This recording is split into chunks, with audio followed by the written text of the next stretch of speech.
दोस्तों, आज मैं अपने इस वीडियो के माध्यम से अपने चैनल पर प्रधान शिक्षकों की चर्चा करने जा रहा हूं। प्रधान शिक्षकों की चर्चा आज के समय में बहुत जरूरी हो जा रही है, क्योंकि प्रधान शिक्षक बन करके प्रधान शिक्षक काफी मायूस हो रहे हैं। जैसा कि आप जानते हैं, प्रधान शिक्षकों को वेतन संरक्षण का लाभ सरकार ने दिया और वेतन संरक्षण के लाभ पा करके जो आज का प्रश्न है पहला, प्रधान शिक्षकों में वेतन संरक्षण को लेकर के अंतर्द्वंद क्यों उत्पन्न हो गया, आज का पहला सवाल। और दूसरा दोस्तों, कि क्या प्रधान शिक्षकों को वेतन संरक्षण मिलने के बावजूद ये विशिष्ट शिक्षकों से पीछे रहने वाले हैं? आज इन दो प्रश्नों पर मैं आपका ध्यान आकृष्ट करने जा रहा हूं। बहुत ही महत्वपूर्ण वीडियो है दोस्तों, अधिक से अधिक शेयर करना बिल्कुल भी मत भूलिएगा। और चैनल पर नए हैं या चैनल को अभी तक सब्सक्राइब नहीं किया है तो चैनल को सब्सक्राइब भी कर लेंगे।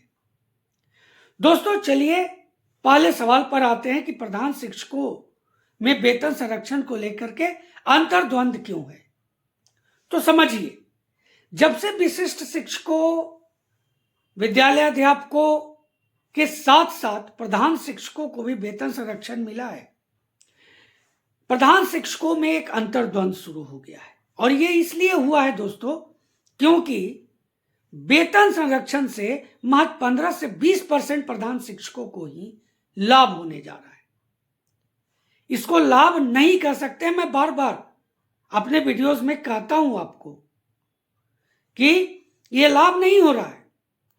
वो जो 15 से 20% विशिष्ट शिक्षक, नियोजित शिक्षक जो आज प्रधान शिक्षक बने, विद्यालय अध्यापक जो प्रधान शिक्षक बने हैं, वो 2003 से 6 में बहाल शिक्षक हैं।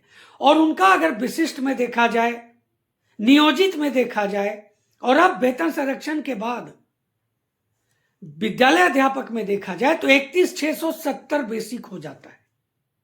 लेकिन प्रधान शिक्षक में आने के बाद उनका बेसिक 30,500 रहता है। तो उनको तो नुकसान हो रहा था, लेकिन वेतन संरक्षण मिलने से इनको इस नुकसान की भरपाई की जा रही है।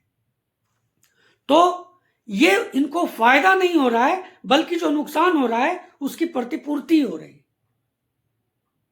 अब आप जरा सोचिए कि 80 से 85% जो प्रधान शिक्षक हैं, जिनका बेसिक वेतन संरक्षण बढ़ने के बावजूद कुछ ज्यादा नहीं बढ़ेगा, कुछ मामूली बढ़ सकता है, और बहुतों का तो बिल्कुल भी नहीं बढ़ेगा, यही 30,500 रह जाएगा।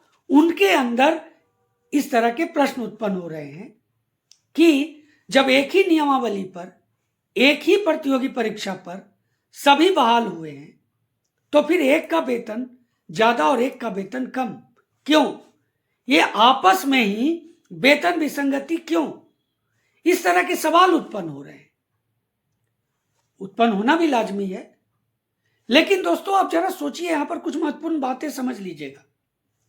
हो सकता है मेरी बातों से आप सहमत ना हो, लेकिन समझने की बात है कि यह परीक्षा सिर्फ शिक्षकों से ली गई थी, ना कि इसमें कोई बाहरी आकर के प्रधान शिक्षक बने हैं। सभी शिक्षक हैं, चाहे नियोजित शिक्षक है, विशिष्ट शिक्षक है या फिर विद्यालय अध्यापक है, जिनके पास एक्सपीरियंस था वही बने हैं। तो वेतन संरक्षण तो मिलना तय था, ये मैं पहले भी आपको बताया था, जब इसकी कोई सुगबुगाहट नहीं थी। वेतन संरक्षण मिलना तय था।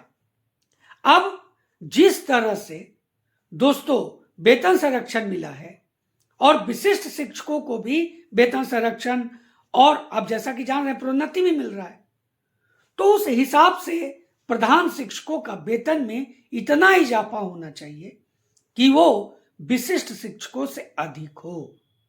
यह जरूरी है। किन विशिष्ट शिक्षकों से?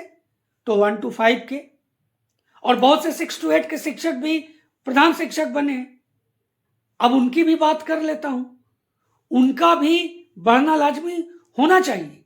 और इसी पर आधारित है मेरा दूसरा प्रश्न कि क्या प्रधान शिक्षक विशिष्ट शिक्षकों से पीछे रह जाएंगे? मैं ऐसा क्यों कह रहा हूं, आप समझिएगा। यहां पर जो ये प्रश्न मैं लेकर के आया हूं उसको समझने की जरूरत है। आप देखिए 1 to 5 के जो विशिष्ट शिक्षक हैं वो अब 6 to 8 के विशिष्ट शिक्षक बन जाएंगे अपने एक्सपीरियंस के आधार पर, और उनका क्या होगा, जो 31,670 बेसिक जिनका हो रहा है या उससे कम भी हो रहा है, उनको अगला स्लैब मिलेगा जब वो 6 to 8 के स्लैब में जाएंगे। एक इंक्रीमेंट का लाभ, 2 इंक्रीमेंट का लाभ अब सरकार कितना मुहैया कराती है ये आने वाले वक्त में पता चल जाएगा। अब देखिए कम से कम 1 इंक्रीमेंट तो जरूर मिलेगा, इसमें तो कोई दो राय नहीं। अब समान स्लैब में जाएंगे तो बहुत ज्यादा जंप करेगा, ये भी है। तो दोस्तों इस तरह से 6 to 8 के जो शिक्षक थे, जो प्रधान शिक्षक बन गए, या भी जो 6 to 8 के शिक्षक हैं वो वरीय विशिष्ट शिक्षक कहलाएंगे और उनका भी इंक्रीमेंट में वृद्धि होगी।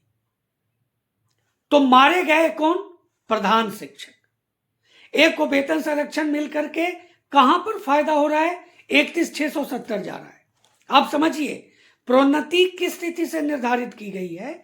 जिस स्थिति को लेटर निकली है, तत्काल प्रभाव से मिला है, तो उस स्थिति में प्रधान शिक्षक 1 to 5 या 6 to 8 के शिक्षक नहीं है, वो प्रधान शिक्षक है।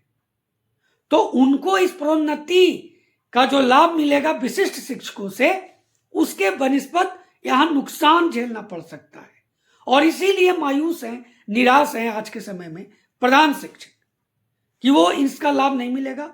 और सभी विशिष्ट शिक्षक जो प्रधान शिक्षक परीक्षा में असफल रह गए वो भी अब मुस्कुरा रहे हैं प्रधान शिक्षकों पर कि प्रधान शिक्षक बन गए, मैं तो फेल करके भी आपसे आगे चला जाऊंगा। इस तरह की बातें अभी चल रही है, अभी इस पर स्पष्टता बाकी है, यह भी साफ हो जाएगा कुछ दिनों में।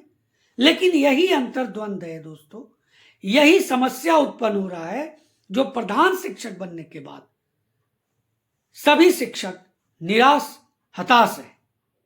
और अब जरूरत यह है कि अपनी मांग को प्रखर तरीके से रखना।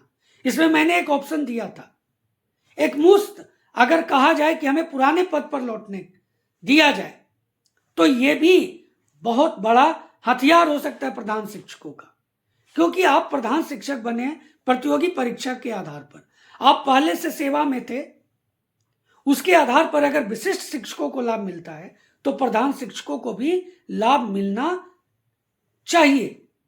और इसीलिए ऐसी मांग होनी चाहिए कि वेतन संरक्षण से कहीं अधिक वेतन हो जाए और सबको इससे लाभ हो। आप मेरी बातों से कितने सहमत हैं जरूर कमेंट कीजिएगा। चैनल पर नए हैं या अभी तक चैनल को सब्सक्राइब नहीं किया है तो चैनल को सब्सक्राइब कर ले, अधिक से अधिक शेयर करना तो बिल्कुल भी ना भूलिएगा। तो दोस्तों मिलते हैं अगले वीडियो में, तब तक के लिए जय हिंद।